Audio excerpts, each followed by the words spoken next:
Hello दोस्तों, volume study YouTube channel में आपका स्वागत है। हेलो दोस्तों, इस वीडियो में हम बात करेंगे आरआरबी एएलपी टेक्नीशियन और जूनियर इंजीनियर परीक्षा के बारे में। जी हां दोस्तों, आरआरबी ने एएलपी टेक्नीशियन और जूनियर इंजीनियर या फिर सभी आरआरबी की भर्तियों के लिए एक नया नोटिस जारी किया है, जिसमें जो कैंडिडेट के अक्सर क्वेश्चन माइंड में रहते थे कि सर हमारा स्टैंड बाय लिस्ट में नाम आ गया है, अब हमको ज्वाइनिंग मिलेगी या नहीं मिलेगी, हमारा वेटिंग क्लियर होगा या नहीं होगा, स्टैंड बाय लिस्ट में से मेन लिस्ट में आएंगे या नहीं आएंगे, इसका भी ऑफिशियल जवाब आरआरबी ने दे दिया है।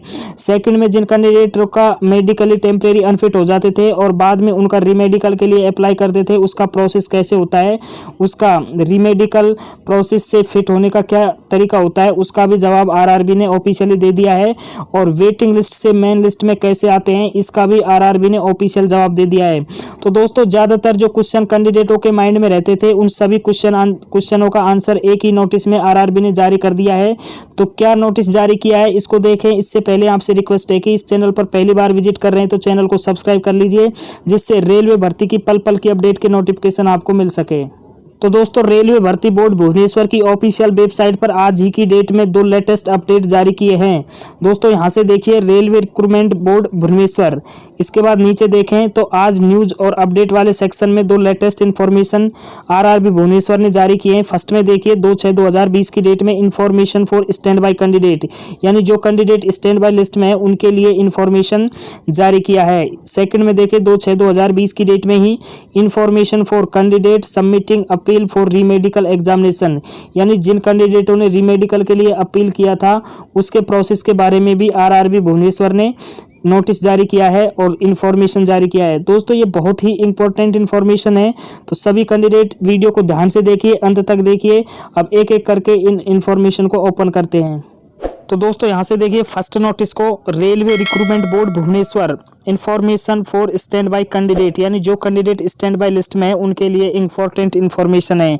क्या इन्फॉर्मेशन है, फर्स्ट पैरा में देखते हैं। यहाँ से please refer para 13.4 of CEN number 1/2018 recruitment of assistant loco pilot ALP and technician, para 14.4 of CEN number 3/2018 recruitment of JE junior engineer IT DMS and CMA, and para 14.2 of CEN number 2/2019 recruitment of paramedical categories, यानी जो भी ये para number दिए हुए हैं इनमें जो stand by list के कैंडिडेट है उनके लिए एक ही जैसा बात बोली गई है। और वो क्या बोली गई है, यहाँ से देखिए, यदि आप पैरा नंबर 13.4, 14.4 और 14.2 यदि ओपन करके देखेंगे तो सब में एक ही जैसा लिखा है। क्या लिखा है, यहाँ से देखिए, it is clearly mentioned that candidate equal to total number of vacancies will be called for document verification, यानी जितना वैकेंसी है उतने ही कैंडिडेट को डॉक्यूमेंट वेरिफिकेशन के लिए बुलाया जाएगा। यानी जैसे 100 वैकेंसी हैं तो 100 कैंडिडेट को यहाँ पर डॉक्यूमेंट वेरिफिकेशन के लिए बुलाया जाएगा।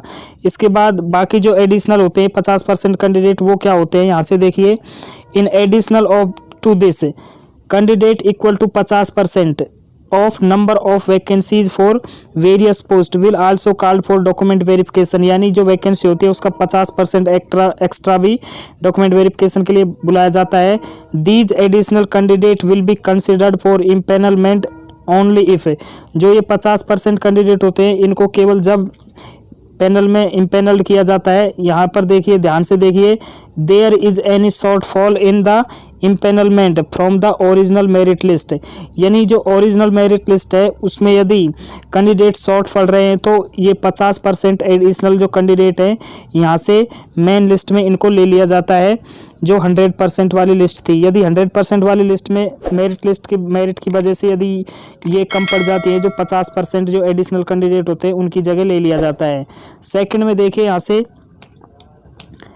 As replacement against the shortfall on account of non joining of recommended candidate in the working post, यानी जो पोस्ट पर कैंडिडेट को ज्वाइनिंग दी जाती है, यदि उस पर कैंडिडेट ज्वाइनिंग नहीं करता है और कैंडिडेट की वैकेंसी ज्वाइनिंग नहीं करने के कारण जो शॉर्ट वैकेंसी पड़ती है, तो भी 50% जो एडिशनल कैंडिडेट होते हैं उन कैंडिडेट स्टैंड बाय लिस्ट से मेन लिस्ट में ले लिया जाता है और पैनल में जगह मिल जाती है। इसके बाद लास्ट में देखिए, यहाँ से थर्ड में एनी अदर स्पेशल रिक्रूटमेंट्स, यानी रेलवे को यदि स्पेशल कैंडिडेट्स की आवश्यकता पड़ गई तो फिर भी 50% जो वैकेंसी होती हैं उनमें से ही स्टैंड बाय लिस्ट में से ही कैंडिडेट को लिया जाता है। तो यहाँ से देखिए दोस्तों क्लियर मेंशन किया गया है कि स्टैंड बाय लिस्ट से जो कैंडिडेट मेन लिस्ट में आते हैं वो 3 ही कारण आरआरबी ने बताए हैं।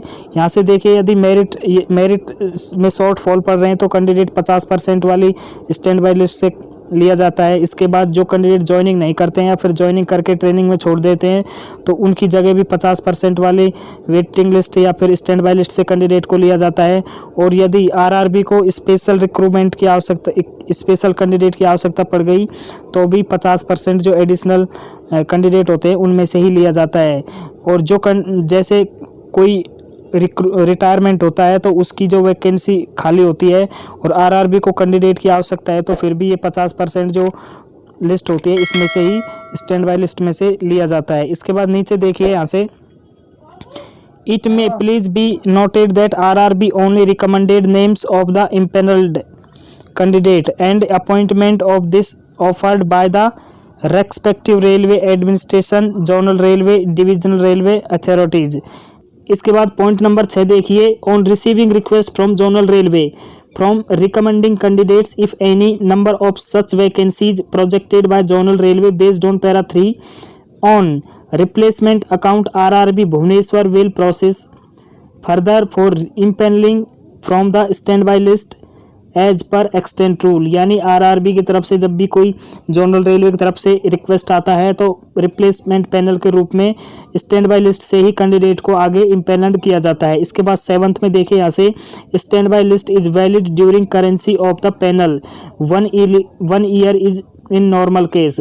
यानी जो स्टैंड बाय लिस्ट का वैलिडिटी होता है वो नेक्स्ट वैकेंसी आने तक के लिए होता है। यानी जब तक नेक्स्ट वैकेंसी आएंगी और आरआरबी को कैंडिडेट की रिक्वायरमेंट होगी तो जो 50% एडिशनल स्टैंड बाय लिस्ट में कैंडिडेट होते हैं उनमें से ही रिप्लेसमेंट पैनल के रूप में लिया जाएगा। नॉर्मली 1 ईयर होता है इसका, 1 ईयर में जो भी स्टैंड बाय लिस्ट में होते हैं कैंडिडेट सभी क्लियर हो जाते हैं। इसके बाद यहाँ से देखिए 8 में however there is no request from the zonal railway, इस केस में East coast Railway regarding short fall on account of non-joining of the selected candidates against above CEN number referred as para number 1 to their post till end of मई 2020। तो दोस्तों यहाँ से देखिए ये आज ही की डेट में ये लेटेस्ट नोटिस आया है। तो जो भी कैंडिडेट के मन में जो डाउट थे अपनी स्टैंड बाय लिस्ट और वेटिंग लिस्ट को लेकर वो सारे डाउट इस नोटिस से सभी क्लियर हो जाते हैं। आरआरबी ने एक एक करके सभी अपने जो डाउट थे उनको क्लियर कर दिया है। सभी के आंसर इस जो नोटिफिकेशन जारी किया है इसमें दे दिया है। इसके बाद दोस्तों एक और नोटिस जारी किया है उसको भी देखते हैं। दोस्तों ये रहा सेकंड नोटिस। अब इसको यहाँ से देखते हैं। Information for candidate submitting appeal for remedical examination. तो जो कैंडिडेटों ने रीमेडिकल के लिए अपील किया है उनके लिए प्रोसेस बताया है कि कैसे कैसे उनको अपील करना है। तो यहाँ से देखिए फर्स्ट में if the candidate wants to appeal against the decision of the medical committee he should submit a appeal to the railway recruitment board Bhubaneswar within a period of 1 month from the date issue of the notification. यानी notification आने के 1 महीने के अंदर अंदर candidate को appeal करना होगा रेलवे रिक्रूटमेंट बोर्ड भुवनेश्वर में। इसके बाद सेकंड में देखिए यहाँ से this appeal should be addressed to the principal chief medical director east coast railway Bhubaneswar with justification duly signed by the candidate indicating his her roll number, registration number and date of document verification. यानी जो candidate appeal करेगा तो उसमें ये सारा detail mention होना चाहिए, candidate के रोल नंबर, रजिस्ट्रेशन नंबर और डॉक्यूमेंट वेरिफिकेशन का डेट। इसके बाद थर्ड में देखें यहाँ से the candidate produce a medical certificate issued by government private doctor specialist. यानी जो कैंडिडेट मेडिकल के लिए अपील करेगा तो उसको पहले एक अपना मेडिकल सर्टिफिकेट प्रोड्यूस करना होगा, मेडिकल सर्टिफिकेट देना होगा और वो मेडिकल सर्टिफिकेट प्राइवेट या गवर्नमेंट डॉक्टर स्पेशलिस्ट से बना होना चाहिए और उसका फॉर्मेट एनेक्जर 1 में दिया हुआ है। इसके बाद यहाँ से देखिए 4th नंबर में such certificate should contain a note that the government private specialist is fully aware of the physical and visual standard set by the railway for the particular medical category, and that she is aware of fact that the candidate has already been declared unfit according to these standards during medical examination conducted an appropriate medical board comprising of 3 senior railway doctor appointed by the government in this regard। यानी जो doctor candidate के medical certificate को बनाएगा उसको candidate के बारे में full aware होना चाहिए, फुल जानकारी होनी चाहिए कि कैंडिडेट को पहले ही आरआरबी ने अनफिट घोषित कर दिया है और जिस स्टैंडर्ड के लिए कैंडिडेट मेडिकल सर्टिफिकेट बनवा रहा है उसमें पहले ही आरआरबी उसको अनफिट कर दिया है। तो ये सारी चीज़ें पहले ही डॉक्टर को पता होनी चाहिए। इसके बाद यहाँ से देखिए 5th नंबर में the certificate should bear the photograph and mark of identification. उस सर्टिफिकेट पर फोटोग्राफ और आइडेंटिफिकेशन मार्क होना चाहिए और फोटोग्राफ को प्राइवेट या गवर्नमेंट अथॉरिटी से अप्रूव्ड होना चाहिए। इसके बाद यहाँ से देखिए 6 नंबर में such and ensuring authority shall also clear mention his her name designation address is her medical council of India state registration number. यानी ये सब कुछ उस मेडिकल सर्टिफिकेट पर होना चाहिए मेंशन। इसके बाद यहाँ से देखिए a demand draft of 1000 only favour of PA and CAO East coast railway Bhubaneswar. यानी 1000 रुपये का डिमांड ड्राफ्ट होना चाहिए, बनवाना होगा आपको। और किसके फेवर में बनवाना होगा? FA and CAO East coast railway Bhubaneswar के फेवर में बनवाना होगा। यानी ये जो रूल रेगुलेशन इस में दिए गए हैं वो सारे ही बोर्ड के लिए, अपने अपने रिलेटेड बोर्ड के लिए, सारे बोर्ड के लिए अलाउ हैं या सारे बोर्ड के लिए एक ही जैसे हैं। इसके बाद यहाँ से देखिए 2nd में the candidate who will not follow the above procedure their appeal will be rejected. यानी इन जो दे रखे हैं प्रोसेस को फॉलो नहीं करेगा तो उसकी अपील को रिजेक्ट कर दिया जाएगा। इसके बाद 3rd में देखिए after scrutiny the appeal are forward to the principal chief medical director east coast railway Bhubaneswar for formation of medical board.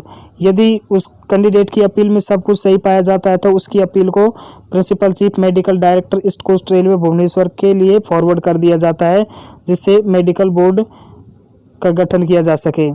इसके बाद यहाँ से देखिए 4th नंबर में after formation of medical board the concerning hospital authority fix the date of the remedical test and intimated of this office. इसके बाद 5 में देखिए according to the candidate are inform to report this office for issuance of medical memo before the date of remedical test. यानी जो re-medical test होगा उससे पहले इस बोर्ड से एक मेडिकल मेमो दिया जाएगा। इसके बाद यहाँ से देखिए after the remedical test the finding report of medical board are forward to the hospital authorities who issued the unfit certificate to the candidate for issuance to fresh medical certificate as per the finding report of medical board। यानी ये सब करने के बाद में यहाँ से देखिए on receipt of the received medical certificate RRB process the case according to the medical fitness and merit of the candidate. यदि कैंडिडेट फिट हो जाता है और मेरिट में कैंडिडेट का नाम बन रहा है तो आरआरबी उसका पैनल भी तैयार कर देगी। तो दोस्तों ये पूरा प्रोसेस दिया हुआ है। यदि इनके PDF फाइल आप डाउनलोड करना चाहते हैं तो डिस्क्रिप्शन में मैं लिंक दे दूंगा, वहां से आप इनको डाउनलोड कर सकते हैं। तो दोस्तों ये आपके लिए बहुत ही इंपॉर्टेंट है, पूरा स्टेप बाय इसमें दिखाया है, आप एक बार इसको पढ़ लीजिए ध्यान से। दोस्तों ये आपके लिए इन्फॉर्मेशन था। वीडियो अच्छा लगा हो तो दोस्तों के साथ शेयर कीजिए। मिलते हैं नेक्स्ट वीडियो में।